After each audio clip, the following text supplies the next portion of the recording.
Boa noite, então. Eu trouxe esse caso aqui, porque eu acho que ele exemplifica bem aí os nossos desafios diários com as UVEITs e ele tem algumas lições que a gente aprendeu e ainda está aprendendo com ele. Uma paciente de 28 anos, ela é natural e procedente de Santos. Ela já acompanha na Escola Paulista desde os 5 anos de idade. Então, ela tem uma dermatite atópica severa, com uma asma grave.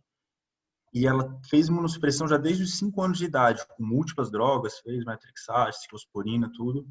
E atualmente ela fazia uso de biológico, do omalizumab, já há 5 anos.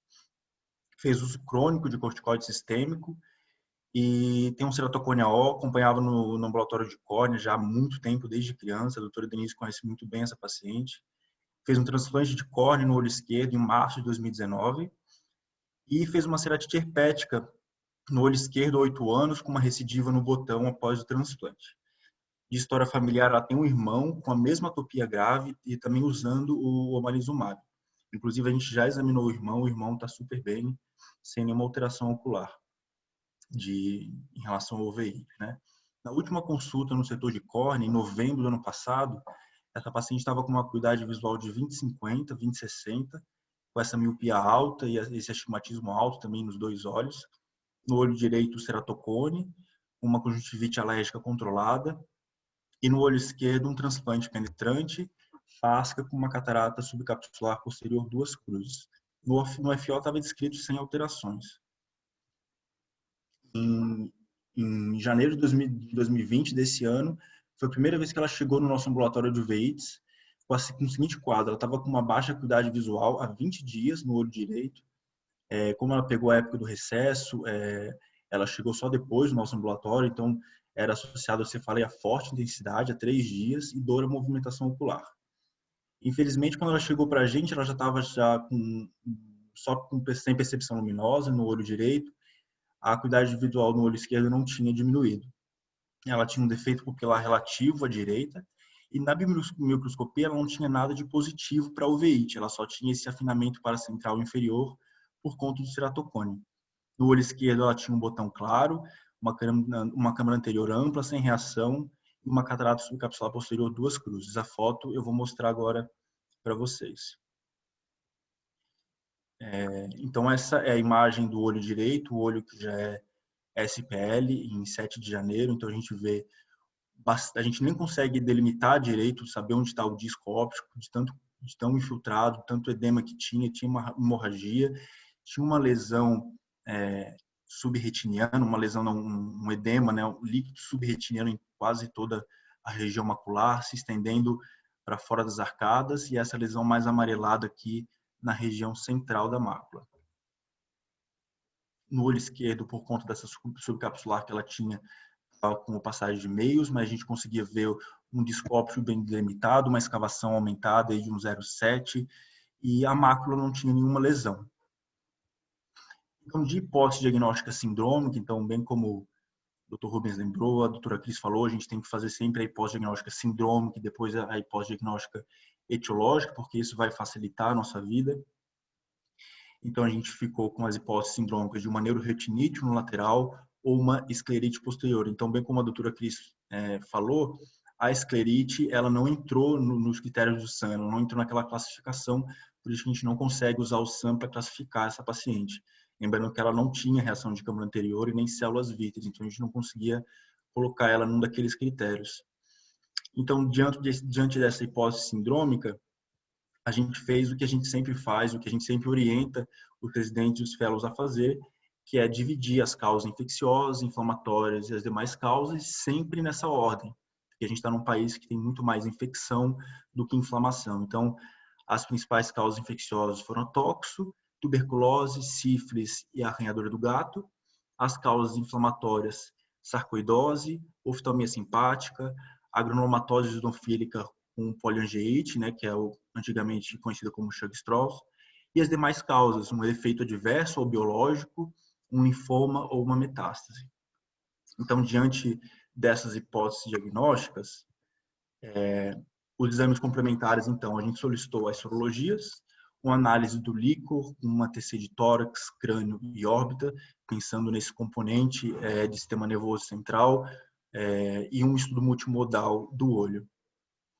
Então, em relação às sorologias de sífilis, tanto treponêmico quanto não treponêmico vieram não reagentes, toxo, IgG e IgM não reagentes. Ela tinha um IGRA negativo. Na ocasião, a gente não solicitou o PPD porque ela estava em uso de corticoide, então a gente sabe que o corticoide a gente não pode considerá-lo quando o paciente está em uso efetivo dele, e o HIV não reagente. No estudo líquor, veio uma pesquisa de VDRL, cripto, fungos negativos, uma cultura negativa e bacterioscopia também negativa. Então, a princípio, até agora, tudo não reagente.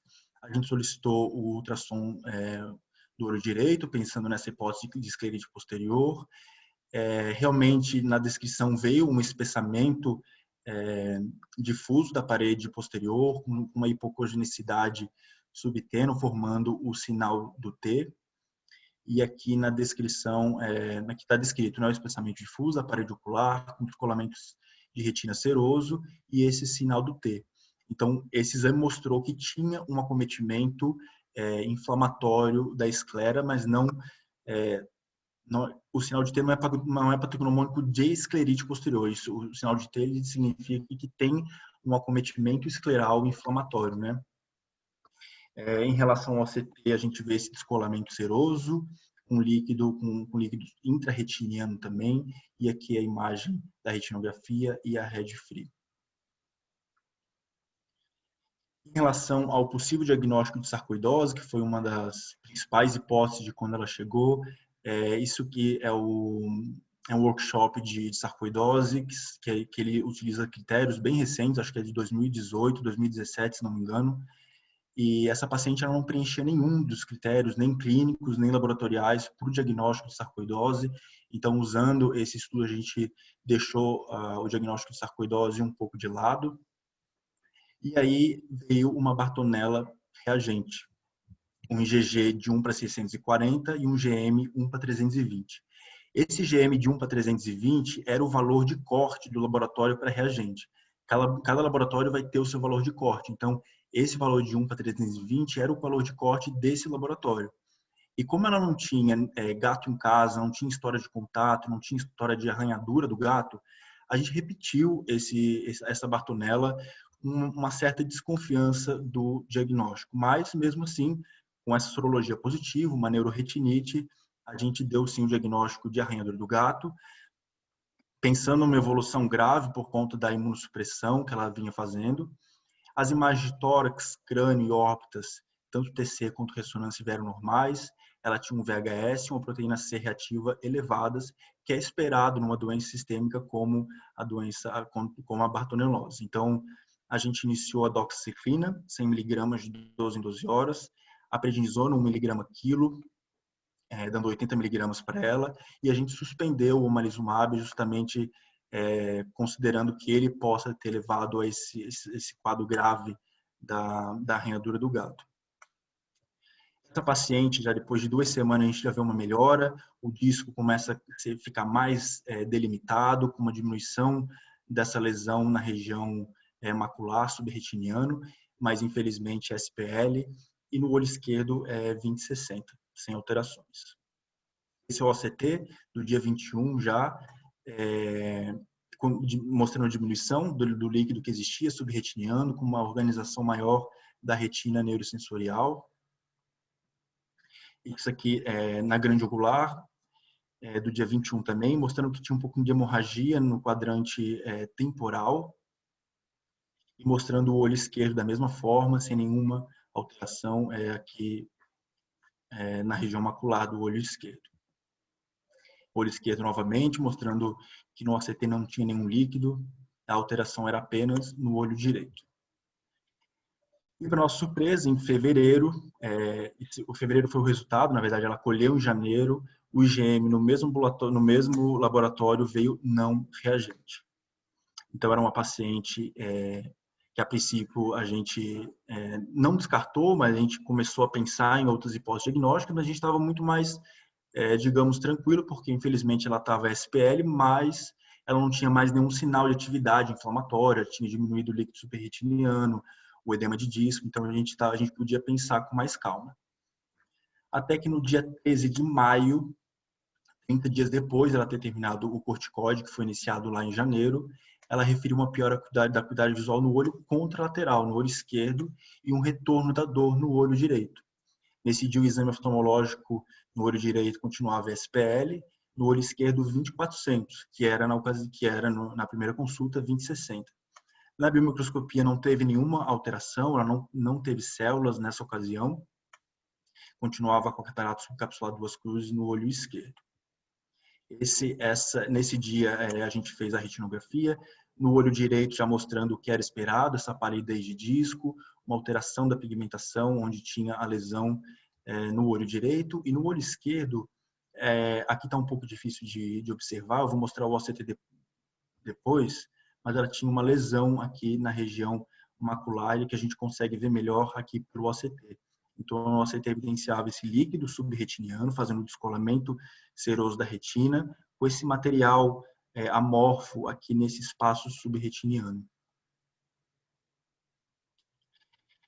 Então, aí, excluído as possibilidades infecciosas, a gente começou a pensar mais numa doença inflamatória. Então, ela tinha essa história de hipersensibilidade já, com essa atopia grave, tinha as sorologias todas negativas, ela teve uma melhora considerável com o corticóide lá em janeiro, e ela teve uma piora depois de 30 dias com a interrupção do corticóide sistêmico.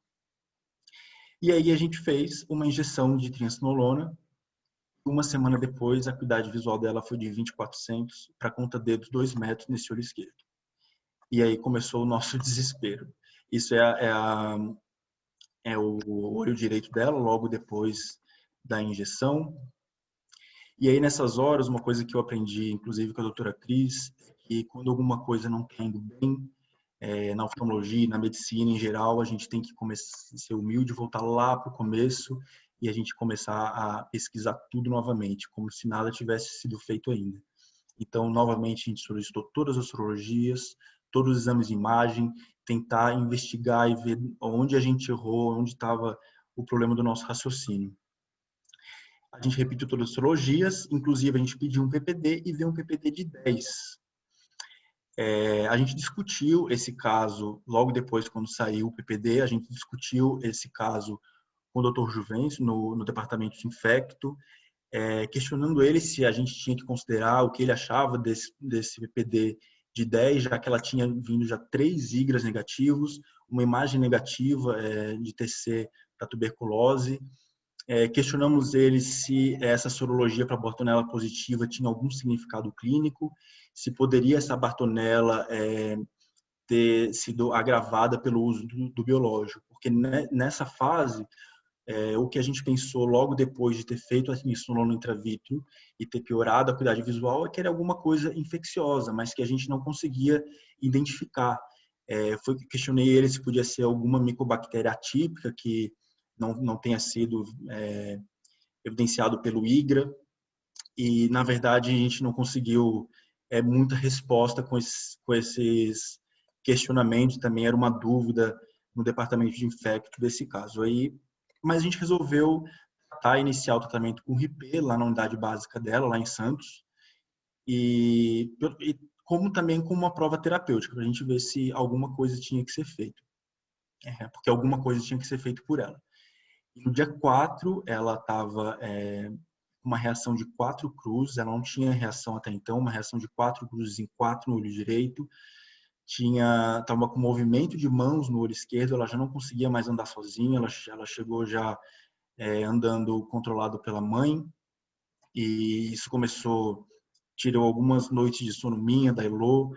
Eu acho que a doutora Cris conhece bem esse caso, porque eu ligava para ela e questionava nos grupos, eu não sabia mais o que a gente podia fazer. Essa é a retinografia do olho direito, mostrando essa palidez de disco, essa alteração da pigmentação no olho direito. No olho esquerdo a gente vê essa lesão grande aqui, subretiniana. A qualidade da imagem está ruim por conta da catarata, mas ela tinha essa lesão aí bem extensa no olho esquerdo, na região macular. esse é o OCT, mostrando no olho direito já uma atividade inflamatória com líquido subarretiniano, e no olho esquerdo uma irregularidade da retina neurosensorial com esse descolamento seroso da retina também. O IGRA veio novamente, a gente solicitou novamente o IGRA, veio negativo, solicitamos um ultrassom mostrando basicamente o que veio no olho direito lá em janeiro também, com espessamento da retina, então, ou seja, era um quadro muito semelhante ao que aconteceu no olho direito com o olho esquerdo. E aí começaram a vir os questionamentos, né? Será que não é uma doença autoimune que a gente não conseguiu identificar? Ou uma reação ao omalizumab? Ou uma síndrome mascarada? Nesse dia, eu levei o caso dela para discutir com o pessoal do AONCO, na reunião da AONCO. Eles acharam muito improvável ser alguma coisa neoplásica, tanto pela característica da lesão, como pela história da lesão, do quadro. E aí, agora, o que a gente faz? Essa paciente, ela está ficando cega na nossa frente, ela já estava cega de um olho, e o outro olho MM, a gente não sabia o que fazer. A gente pediu uma ajuda para o departamento de imunologia da escola, inclusive fica aqui meu agradecimento à doutora Carolina, que é uma pessoa fantástica e que me ajuda até hoje com esse caso. Eles questionaram uma possível imunodeficiência primária nessa paciente. Então, eu me lembro que era uma sexta-feira, eu liguei para a Elo, a gente falou, vamos internar essa paciente e vamos repetir todos os exames de novo, vamos colher o que a gente consegue, porque a gente precisa descartar uma possível infecção, porque o que a imuno quer é pulsar ela, mas a gente não podia pulsar com uma hipótese infecciosa ainda beirando a nossa cabeça. Então, o que a gente fez, a gente internou essa paciente, fez coleta de humor aquoso para PCR, fez uma nova ressonância de crânio-órbita com contraste, fez uma nova coleta do líquor, inclusive com pesquisa para células neoplásicas, e no dia 5 de junho, depois de ter colhido tudo, a gente pulsou essa paciente durante 5 dias com metilprednisolona. Tivemos opiniões diversas dentro do setor de uveíte, alguns falando que era para pulsar, outros falando que não era para pulsar. Mantivemos o esquema de HIP e foi programado, junto com a imunologia, iniciar a imunoglobulina endovenosa no final da pulsoterapia. E eu vou mostrar a evolução para vocês. Então, antes da pulsoterapia, no dia 4 de junho desse ano, era basicamente aquela lesão que vocês haviam visto, esse líquido subarretiniano, essa lesão amarelada, e no D4 já da pulsoterapia, a gente vê uma regressão desse edema, desse líquido subarretiniano. Mas até então, o que a gente vê no setor de uveíte é que muitas causas infecciosas, quando a gente dá corticoide, elas também melhoram momentaneamente. Então, inclusive a tuberculose, a gente só faz corticoide, muitos quadros de tuberculose, eles têm uma regressão boa momentânea. Então, isso não deixou a gente tão animado, apenas identificou uma melhora. Veio a análise do humor aquoso, e o humor aquoso veio negativo para tuberculose, e para bacilo álcool resistente também. No dia 16, essa paciente ela teve alta do hospital após 5 dias de pulsoterapia. Lembrando que ela deu entrada, quando ela deu entrada ela estava MM, a gente deixou ela com a prednisolona 40 mg dia, fez um acompanhamento conjunto com a imunologia, com a doutora Carolina. Ela teve uma piora importante da catarata e que a gente não conseguia mais acompanhar a lesão no fundo do olho. Então, no dia 19, eu conversei com a Elo fez a FACO dessa paciente, então, na alta era conta-dedos 1 metro, e depois, no dia seguinte da FACO, essa paciente chegou chorando de felicidade no ambulatório, que ela estava conseguindo ver as coisas, e ela estava 20/300 já no primeiro dia pós-FACO. E a partir daí, a gente conseguiu fazer o OCT, e a gente viu a regressão importantíssima desse edema, desse líquido, apenas um resquício ali na região subfoveal, já no D4. 21 dias após a pulso, essa paciente estava usando 30 miligramas dia de corticoide, ainda no esquema RP, ou seja, a gente ainda não tinha certeza que não era uma causa infecciosa, né, que não era uma tuberculose. Ela estava com uma acuidade visual de 20/100 no olho esquerdo, uma PIL de 10, tinha uma reação de câmera uma cruz e a liu estava tópica. a gente começou, então, a partir daí, uma regressão da prednisona via oral e tópica. Estou querendo no D21, pós-pulso. No dia 14 de julho, que era o D25, pós-faco, essa paciente ela estava usando 30 miligramas. A nossa programação era diminuir o corticóide via oral, mas pela imunologia eles preferiam manter, porque eles falaram que se fosse alguma imunodeficiência primária, a diminuição desse corticóide tem que ser muito lenta. Então a gente manteve a prednisona 30 miligramas dias e o RIPE, e essa paciente estava SPL e 20/100. Esse era o OCT, já só com uma irregularidade, os segmentos externos aqui de fotorreceptores. No dia 14 de julho, nossa conduta foi manter o esquema antituberculínico, manteve a prednisona com 30 miligramas. Mês passado, essa paciente teve, a gente acompanha ela mensalmente ainda, mas no dia 16 de agosto, ela teve na imunologia, ela apresentou sibilância leve, alguns estertores, a imunologia medicou ela, fez medicação sistêmica e viu que estava com o VHS ainda em ascendência. Então, eles ficaram preocupados, solicitaram, então, programaram uma nova dose de imunoglobulina na dose imunomoduladora que ela vai fazer agora essa semana. Em relação ao olho, ela está 20/60, uma opacidade de cápsula posterior, que a gente está programando aí para fazer a capsulotomia, está super feliz, mas, infelizmente, a gente não tem um diagnóstico. Então, essa é a hipótese diagnóstica da imunologia, uma possível imunodeficiência primária, alguma dessas que eles ainda estão investigando, mas nada ainda muito certo.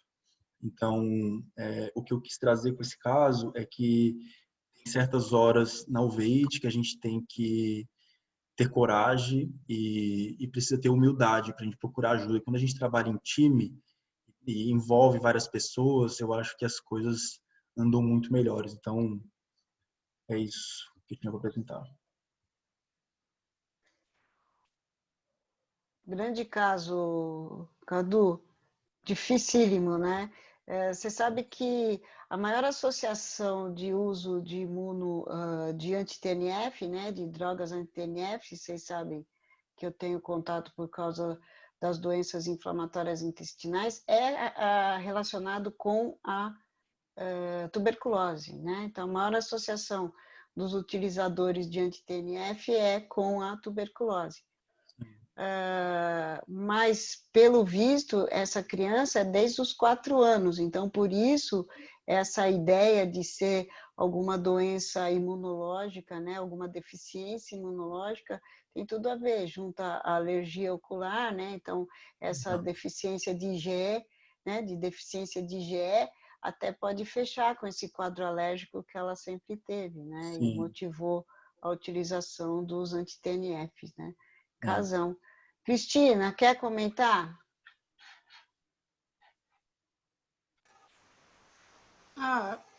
Só eu sofri um pouco aí com os meninos com esse caso aí também. Eu acho que é um caso que mostra um caso típico, né, de uveíte, típico daqueles que a gente sofre e não sabe o que é. Típico que vai mudando com o tempo, quer dizer, chegou um momento, o Cadu já falou, não, vamos começar, vamos voltar para trás e ver aonde, vamos recomeçar, né, refazer os exames. Está tratando, não está dando certo, está piorando, não está resolvendo, volta para trás, vamos começar de novo. Ela é uma paciente muito jovem, tem muita vida aí pela frente para a gente não querer que ela fique cega, né? Então, assim, muito cuidado também, muito cuidado com os diagnósticos fáceis, né? Tipo, não, tem isso, é isso, vamos tratar, vamos resolver. Aí, cuidado também com dar corticoide sem saber o que tem, né? Cuidado com... como eu falo, eu sou da época que a gente fazia medicina com raciocínio clínico, né? Então, assim, o que não faz sentido para mim, eu não entendo, não sei tratar. Então, assim, eu tenho que compor um raciocínio clínico, pensar no diagnóstico e ir adiante. Está dando errado, volta para trás. A Nilva já falou dos imunobiológicos aí, mas eu vou reforçar também que não é porque está na bula do biológico que a gente trata o veíte, pode usar biológico, é que o veíte tem que ser tratada como biológico. Então, assim, cuidado com a indicação, cuidado com o uso, cuidado com o acompanhamento. Então, tem muito caso que, às vezes, está usando desnecessariamente, indevidamente. Então, assim, tem que raciocinar, tem que saber o que está tratando. Então, esse caso, voltando aí, né, um caso difícil, infelizmente, um caso sem diagnóstico, infelizmente, um caso ruim, infelizmente, um caso de uma paciente muito jovem, e com uma gravidade, assim, com uma somatória, quer dizer, ela vem caminhando, quer dizer, fez transplante de córnea, fez UVI, fez manifestação do segmento posterior, foi perdendo visão, está evoluindo, quer dizer, me parece ainda, só para o Cadu perder mais noites de sono, me parece que a coisa vai adiante ainda, vai continuar. Então, às vezes tem casos assim, e uma dificuldade grande, e aí o Cadu mostrou, nós vamos bater cabeça de novo, assim, colhi um PCR aí. Ajudou? Não, porque já sabia que não ia ajudar nesse caso, né? Quer dizer, já era uma coisa meio morte anunciada, assim. Então, tem caso que você faz tudo, mesmo esse caso é o caso típico, assim, a Nilva lembra da época que a gente fazia biópsia de retina lá, né? Ela sofreu junto nessa época que a gente tentou biópsia fazendo vitrectomia, biópsia externa, nunca vinha um diagnóstico. E aí esse caso é um exemplo, quer dizer, não, vamos fazer biópsia vítrea, não vai vir diagnóstico também. Vamos fazer biópsia de retina, não vai. Você não tem uma lesão aí, uma coisa que você pode ter uma suspeita e fazer um diagnóstico, arrancar um pedaço da lesão e chegar a um diagnóstico. Então, assim, realmente é um caso muito difícil. Não tem, às vezes o cara, a gente dá a sorte do paciente fazer uma lesão na pele, você vai lá, arranca um pedaço, faz um diagnóstico. Não é o caso. Então, assim, é muito complicado. E eu acho que a gente só tá no começo, porque, de novo, paciente jovem, sistema imunológico a milhão, aí ela dando um sinal aí de piora sistêmica, né? Um caso de asma super grave. Eu fiquei, na época, até batendo na minha cabeça aí com o Churg-Strauss, que pode ser a complicação do omalizumab ou a própria doença, aí, asma, alergia, enfim, não fecharam o diagnóstico. A gente falou com a reumato, com todas as especialidades médicas, com o padre, tudo, e ainda não fizemos esse diagnóstico. Então, assim, eu acho que o caso ilustra bem o dia a dia, quando eu falo para todo mundo, assim, para fazer um veíte precisa gostar de paciente, precisa ter paciência, e a gente casa com esses pacientes, né? Às vezes você quer, não, vai lá ver a doutora Nilva, vai ver o doutor Cadu, o cara não vai, ou ele vai, mas ele volta.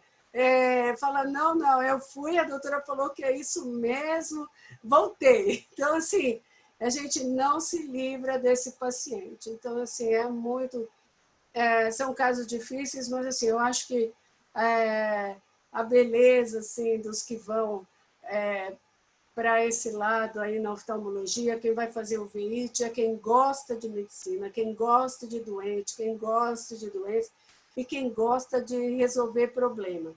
Porque o dia que essa menina estacionar numa acuidade visual, parar de fazer complicação, o Cadu vai abrir um Xandão aí, bebê inteiro, e comemorar, porque a gente comemora mesmo, a gente fica feliz, a gente quer salvar o olho dos pacientes. Então, é isso aí, um caso bem apresentado, mostrando a dificuldade, assim, efeito, né, montanha-russa, vai bem, piora tudo, vai melhor, piora de novo. E a gente vai vendo uma novidade a cada tempo, às vezes mudando também na cabeça da gente o diagnóstico. Mas em caso mais simples, né? A gente tem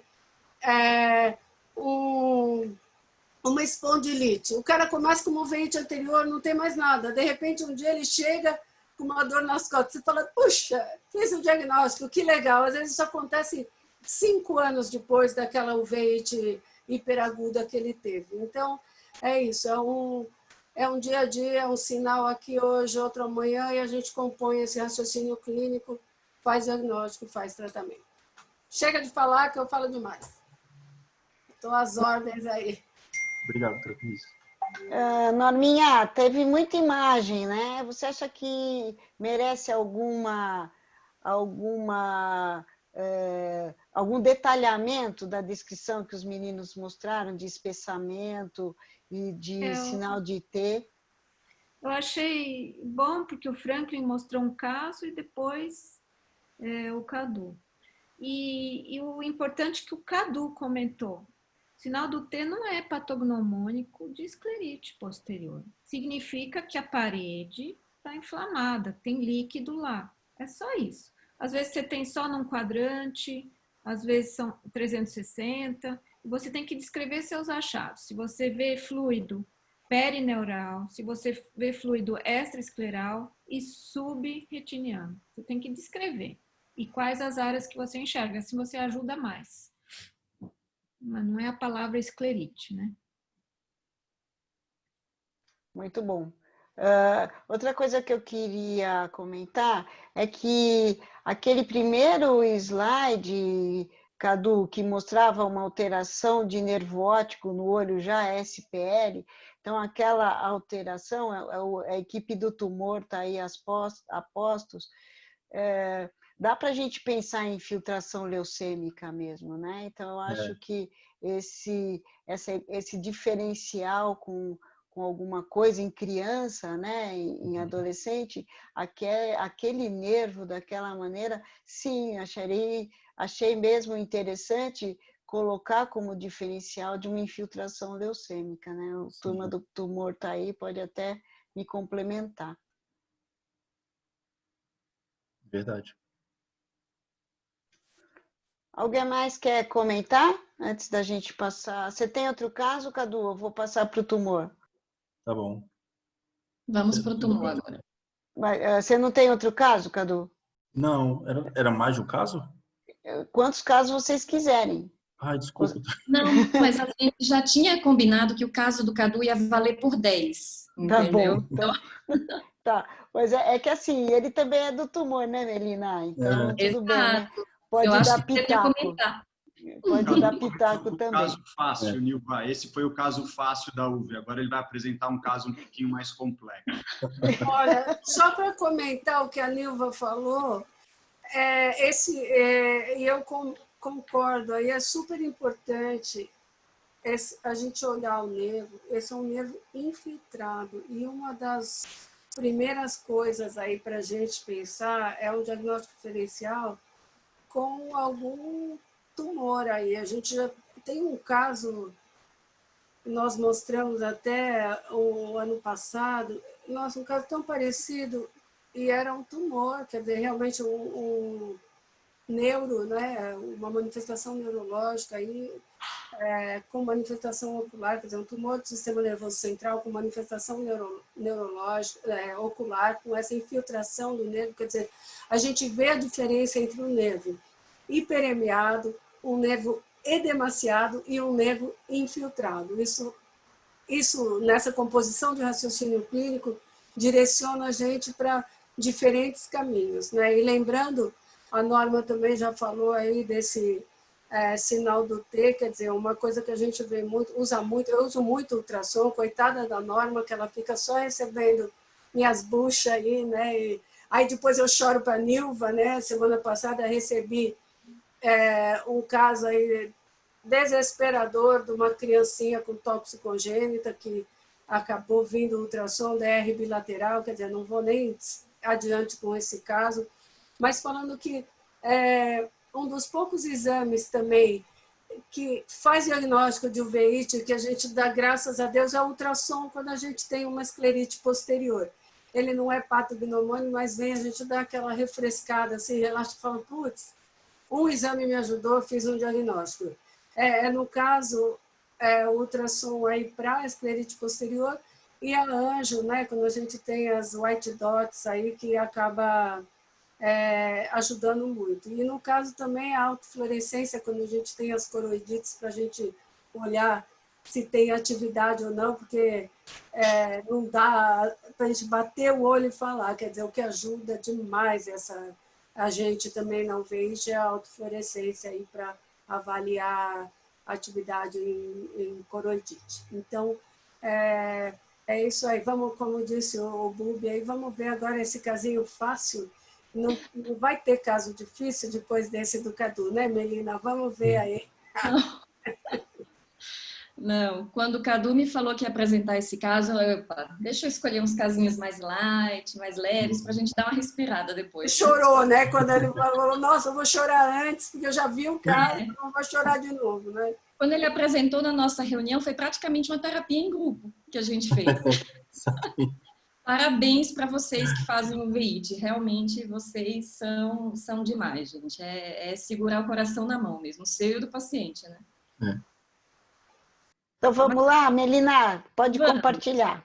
Ok. Enquanto compartilho, então, puxando um pouco a sardinha aqui para o lado do tumor, é que nem o Cadu estava falando, a doutora Cris estava falando, a doutora Norma, no tumor, gente, ultrassom, tem tanto exame chique, moderno, né? Mas o ultrassom é o que mais ajuda a gente em absolutamente todos os casos.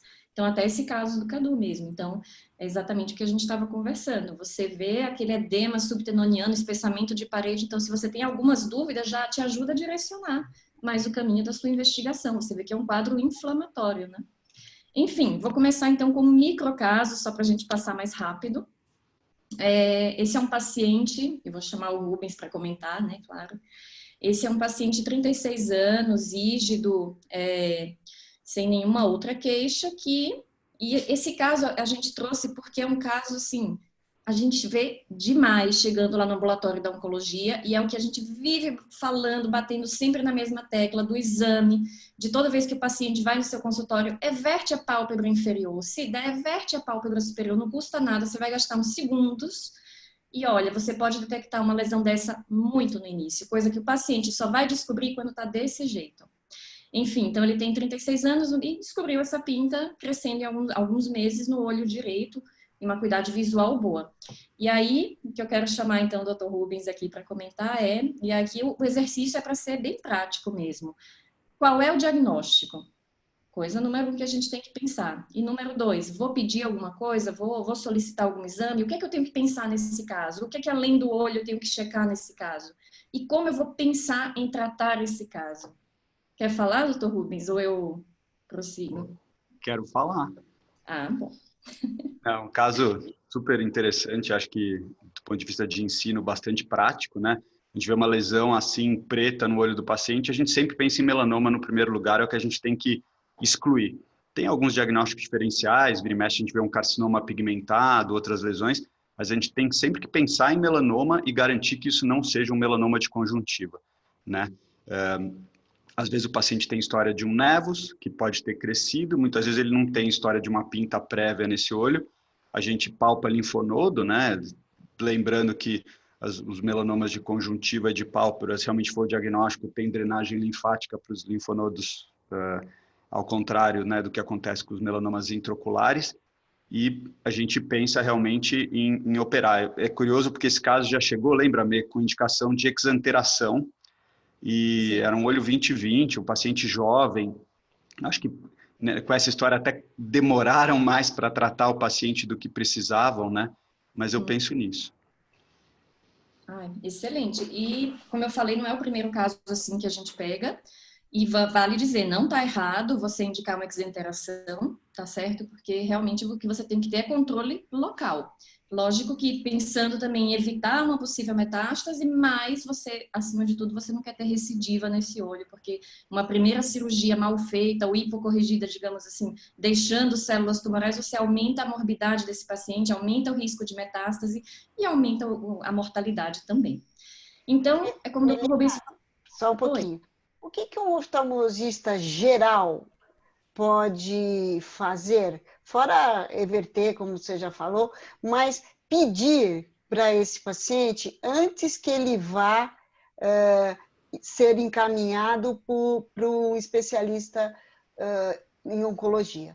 Ele pode pedir ultrassonografia, UBM, para ele já chegar. O que o oftalmologista geral pode adiantar para um paciente dessa monta antes de chegar para o oncologista? Excelente, adiantar a vida do paciente, né?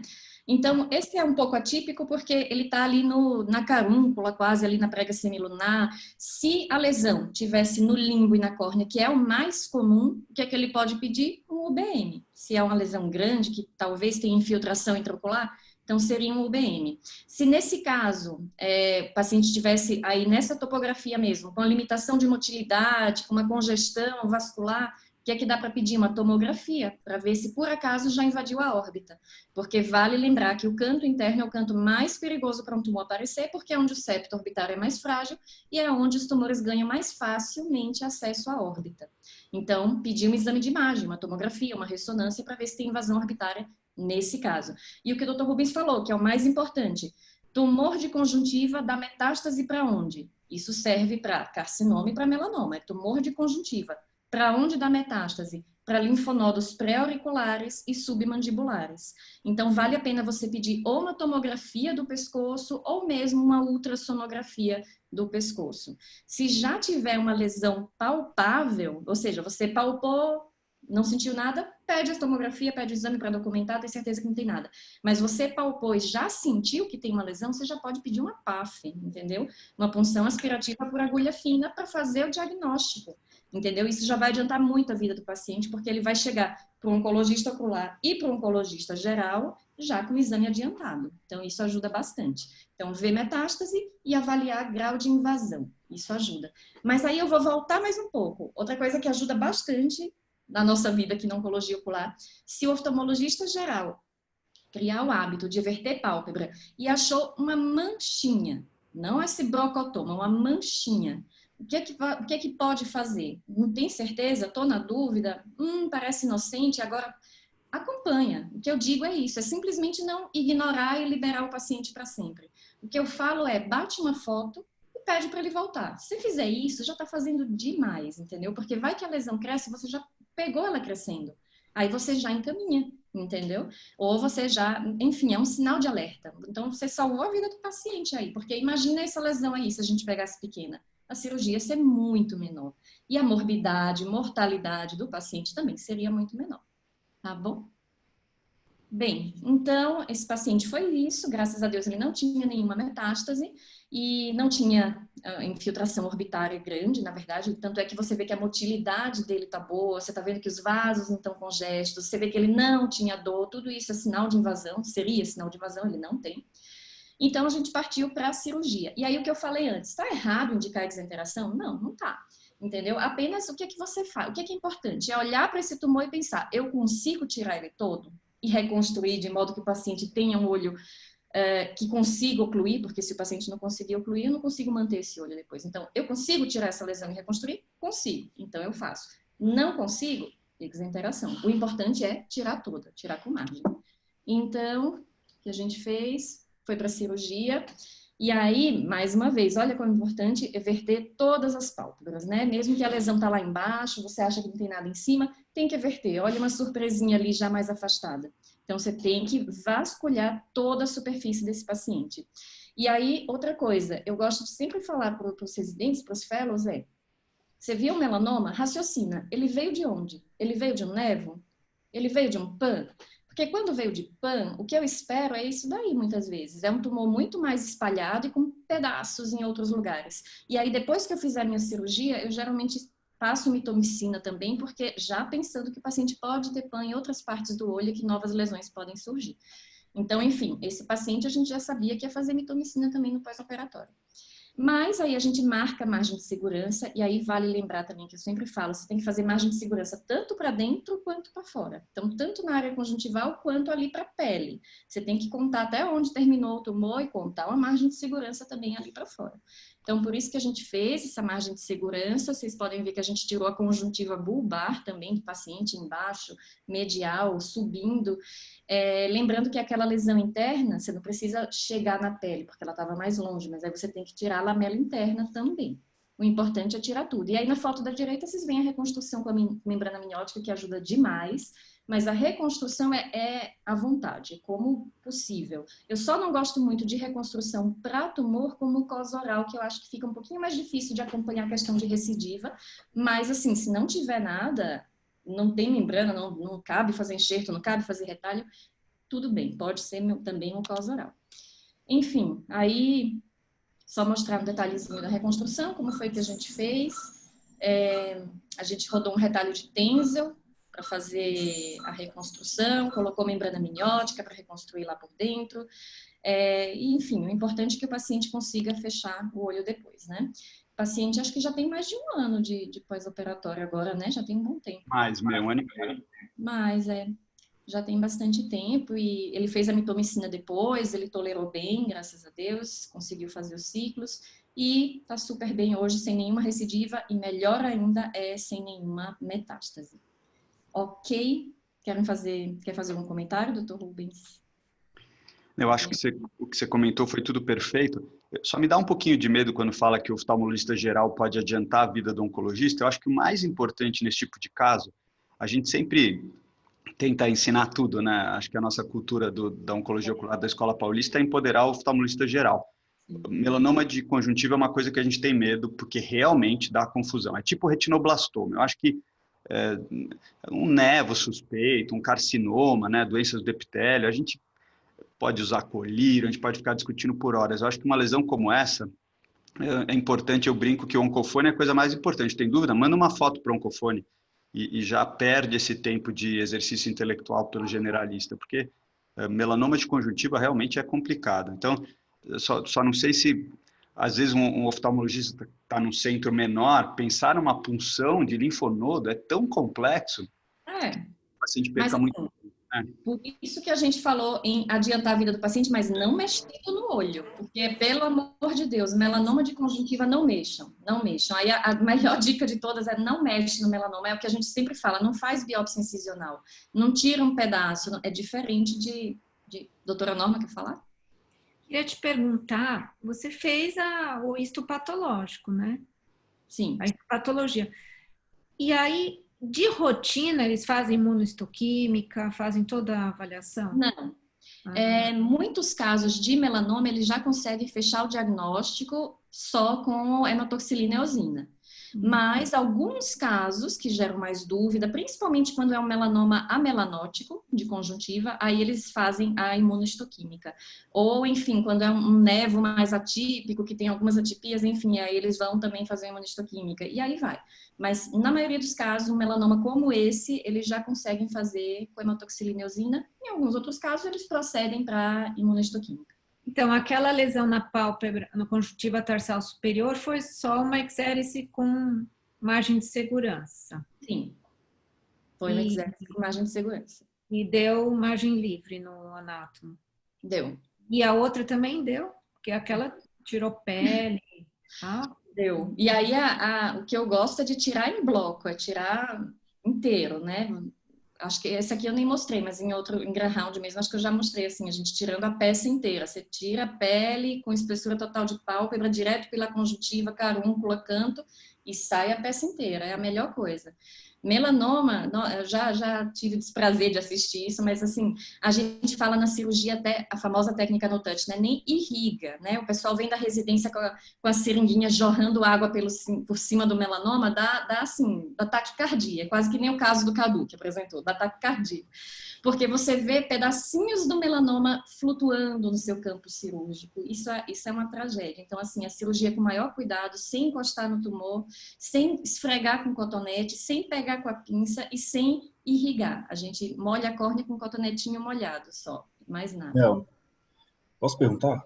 Pode. Nesses Não, casos de você pode melanoma comentar, Cadu.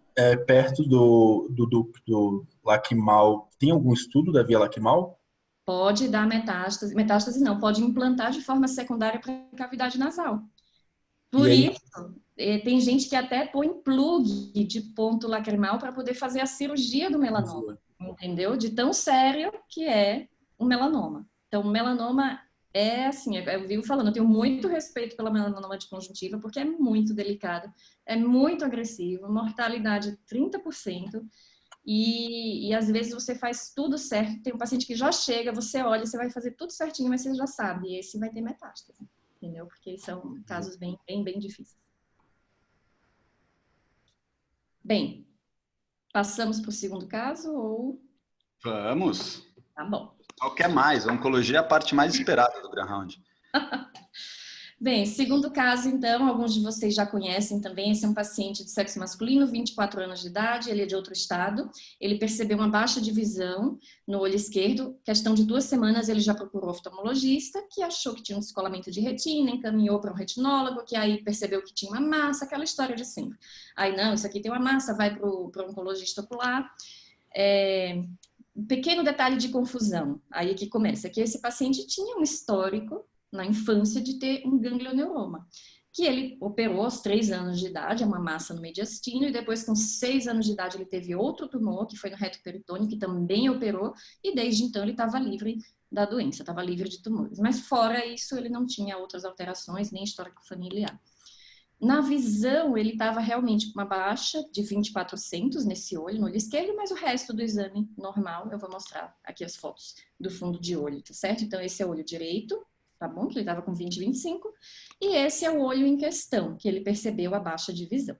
Então, vocês veem que realmente tem uma massa no fundo de olho, ali na região nasal superior, parcialmente pigmentada, outra parte não tão pigmentada, não tá tão característico, é aquele tipo de tumor que você não mata o diagnóstico logo na fundoscopia. Então, o que é que a gente sempre pede depois? Uma ultrassonografia. E aí, a colega conduziu muito bem, ela solicitou os exames, ela fez os exames, que eu vou mostrar aqui, o Dr. Rubens vai comentar. Partiu para a ultrassonografia e para a angio. Como eu falei, sempre a gente pede primeiro um ultrassom e a angio a gente pede em alguns casos que quando o ultrassom e o fundo de olho não fecham o diagnóstico, que graças a Deus não é a maioria dos casos. Então, só começando aqui, Dr. Rubens, se quiser comentar a primeira imagem da angio e tem a segunda aqui. Então, como fatores de confusão, né, pensando mais na parte educacional do caso e não na raridade, um paciente jovem para melanoma de coroide, já teve pacientes mais jovens que esse, mas essa história desses ganglioneuromas na infância, que a gente ia pesquisar e ninguém sabia, não tinha patologia, né, das lesões que ele tirou, então a gente não sabia exatamente que tipo de doença que ele teve que deu essas lesões. E daí você vê aqui, a angiofluorescenografia não traz, para variar, nenhuma informação muito rica, né? Talvez ali um pouco de dupla circulação, sugerindo vasos dentro da lesão, uma lesão parcialmente pigmentada. De novo, o ultrassom, eu acho que é o mais importante, né? Aí, chegamos aqui para o ultrassom. Esse paciente, nesse momento, ainda não tinha chegado para a gente, né? Mas vocês veem que ele foi muito bem conduzido, foi feita uma ultrassonografia. E aí, o que chamou a atenção de todo mundo na ultrassonografia é que ela, por si, também não estava tão típica. Essa primeira imagem da esquerda, ela dava um aspecto de como se tivesse 2 lamelas por dentro da lesão. Enfim, e vocês veem que é uma lesão grande, né? Quase 9 milímetros de altura. Foi nessa época, então, aqui, que esse paciente chegou para a gente, e aí, por coincidência, foi uma semana antes da gente viajar lá para o Congresso Mundial de Oncologia Ocular. O Dr. Rubens pensou, não, vamos mostrar para o pessoal lá, vamos discutir, conversar com o Dr. Aaron Singh, Dr. Carol Shields, com os colegas brasileiros também. E aí a questão, olha que interessante, a gente nunca ouviu falar de ganglioneuroma intraocular. Eu, pelo menos, nunca peguei. Não sei se vou pegar no resto da minha vida, se vai ser tempo suficiente para isso. Mas a gente olha na literatura, nesses casos, e vê que sim, tem ganglioneuroma, inclusive pigmentado no fundo de olho, mas que, em geral, era associado a pacientes com neurofibromatose. E nosso paciente não tinha, mas, por outro lado, tinha um diagnóstico de ganglioneuroma, já 2 operados, né? Enfim, o que recomendaram para a gente lá foi, não dá para descartar, é uma coisa muito atípica, o ultrassom não está tão típico, sugiro que façam uma biópsia. E aí, vamos lá para outra dica prática e legal, é que, na maioria dos casos, a gente não indica biópsia intraocular, tá? Então, biópsia não é uma coisa tão fácil quanto em lesões de pele ou, enfim, outros lugares mais fáceis de biopsiar, né? E em 99% dos casos, e isso é segundo estudo, não segundo nossa cabeça, em 99% dos casos, a gente acerta o diagnóstico com fundo de olho e ultrassonografia. Então, a biópsia está indicada em que casos? Casos como esse, que geram dúvidas, que geram polêmica, que não se chega no consenso, enfim, e que existe possibilidade de ser outra coisa, né? Mas aí a gente voltou do congresso e eu resolvi, vamos fazer uma ultrassonografia nossa agora, ver como é que tá, avaliar, porque outra coisa que eu falo, exame cinético é outra coisa. Você fazendo o exame na hora e observando as características, você consegue colher mais dados. E aí vocês veem ali no axial vertical, você já vê uma grande massa ali em cima, e aqui vocês veem que já tem um descolamento de retina grande, que ele não tinha antes, então está evoluindo rápido, né? E olha que interessante, esse paciente teve uma evolução da lesão de 2 milímetros em mês. Isso é coisa grande, isso é demais. Melanoma não costuma crescer assim tão rápido, em sua maioria, mas alguns crescem sim, principalmente quando tem uma inflamação, uma necrose, enfim, aí é que ele dá uma expandida mesmo.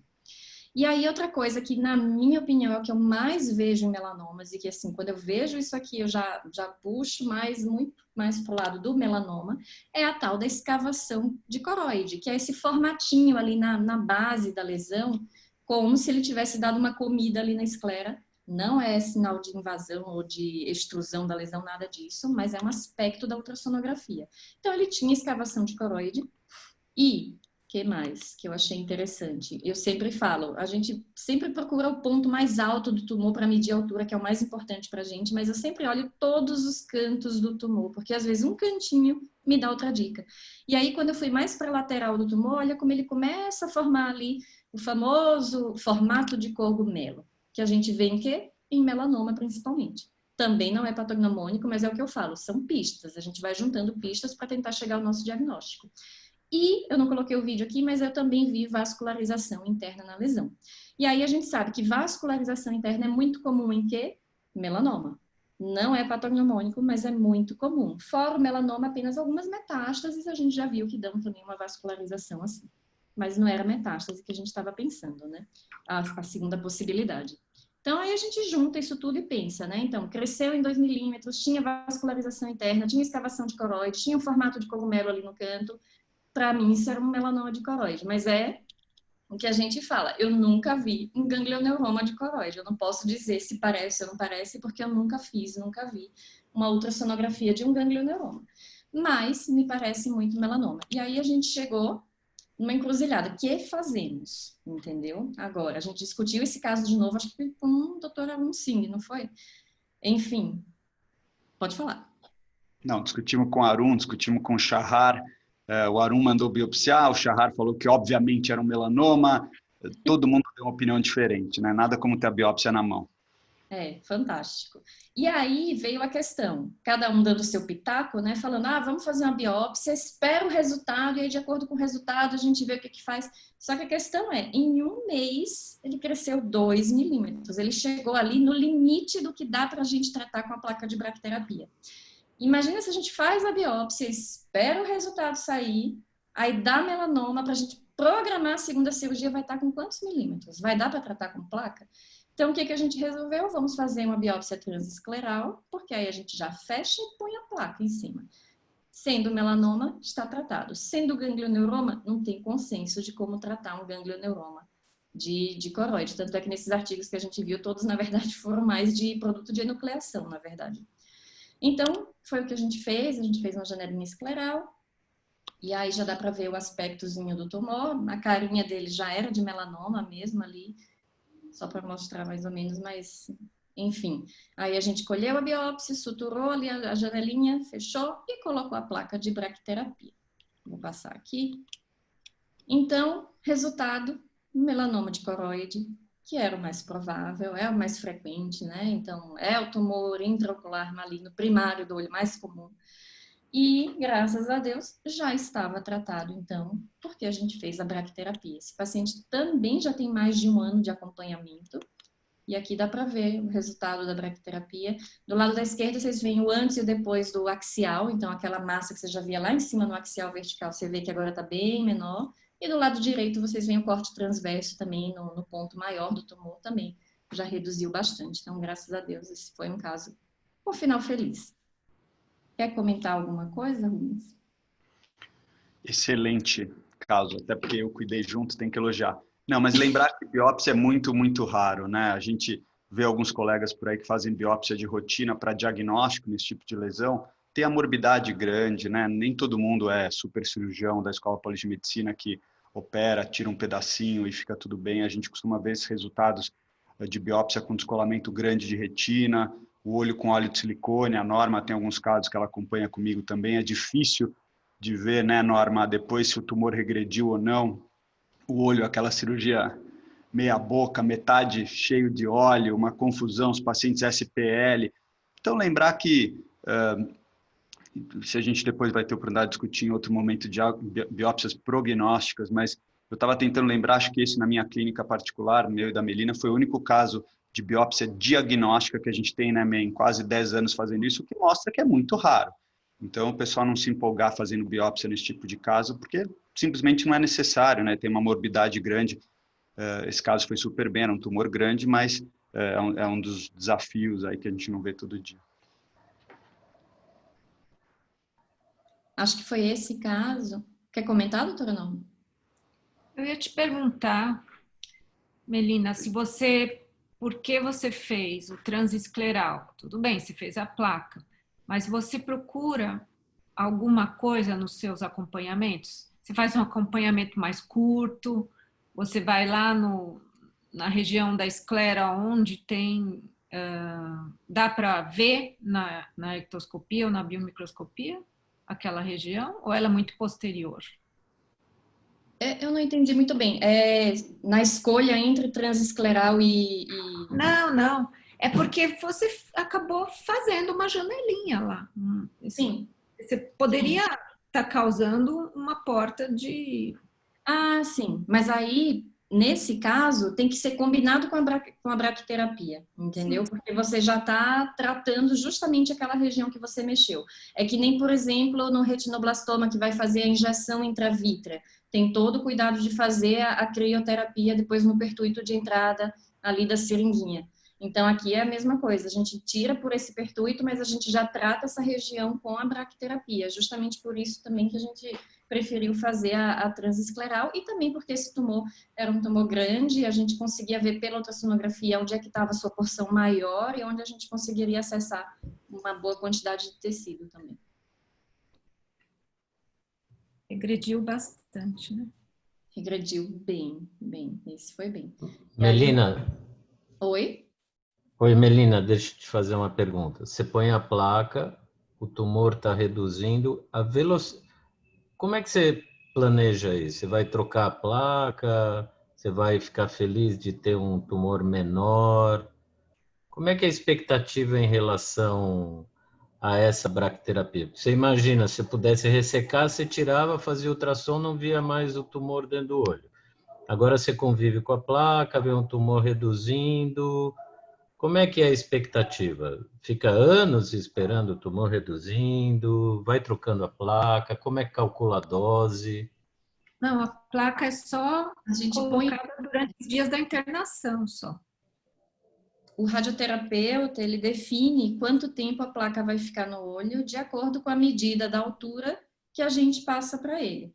Então, aí ele calcula o tempo que essa placa vai ficar. A gente faz a primeira cirurgia, coloca a placa, e aí ele fala, vai ter que ficar 48 horas. Então, exatamente 48 horas depois, a placa, ou seja, o paciente tem que ser submetido a uma segunda cirurgia para retirar a placa.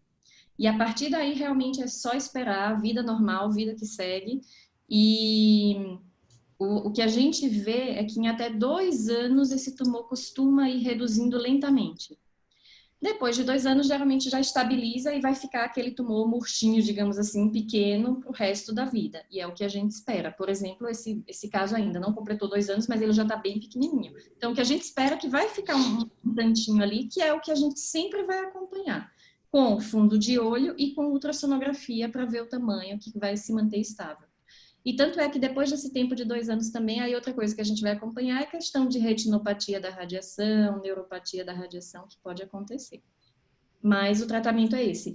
E tem outra coisa, às vezes o tumor, tem uns que reduzem super bem, como esse, tem outros que não reduzem tanto, mas reduzem um pouco. Então, o que a gente gosta de ver é o tumor reduzindo.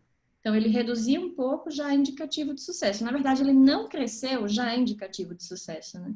Mas a maioria acaba reduzindo, alguns bastante, outros menos, e depois eles alcançam um platô e aí ficam pro resto da vida. Melina, há possibilidade de repetir a placa? Sim, é uma possibilidade de fazer um retratamento se necessário.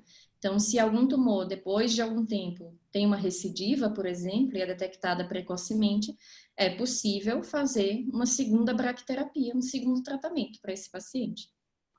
Nilva, lembrar que a bracterapia ocular é o tratamento que permite evitar a enucleação e um único tratamento, se bem realizado, controla 94% dos melanomas de coroide. Então, a gente espera que em 6% dos casos haja falha no tratamento. Se houver falha, pode ser repetida a bracterapia. Tem uma série de blá blá blás um pouco técnicos um pouco fora do que acontece aqui, mas se o paciente não quiser remover o olho, se ainda tiver uma visão boa, tem alguns casos que a gente já viu de mais de uma bracterapia, inclusive 2 bracterapias ao mesmo tempo, mas 94% é um índice de sucesso bem alto para um tratamento único que trate um tumor primário dessa maneira, né? Se pensar nos outros cânceres que a gente vê, câncer de mama, câncer de próstata e assim por diante, você tem um tratamento super longo e complexo. E a bracterapia, um tratamento único, tem um índice de controle muito adequado.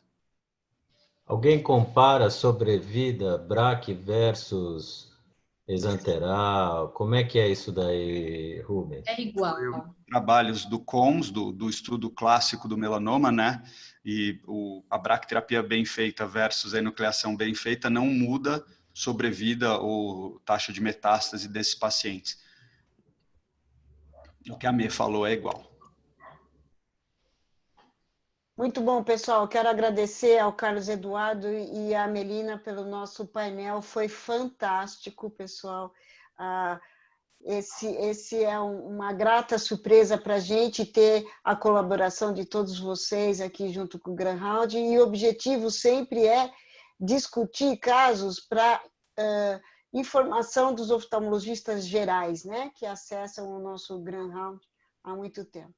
Então, eu queria agradecer a colaboração de todos, Luiz Alberto, e agora a minha nova co-host, doutora Norma Alemann. Espero vocês todos no dia 21 e queria convidar a todos que no dia 5 de outubro nós vamos ter um Grand Round conjunto com a Universidade de San Diego. Eles anteciparam o Grand Round para transmitir junto com a gente. Então vai ser o Grand Round deles junto com o Grand Round nosso, encabeçados pelo Ivan, tá bom? Muito obrigada a todos. Boa noite, até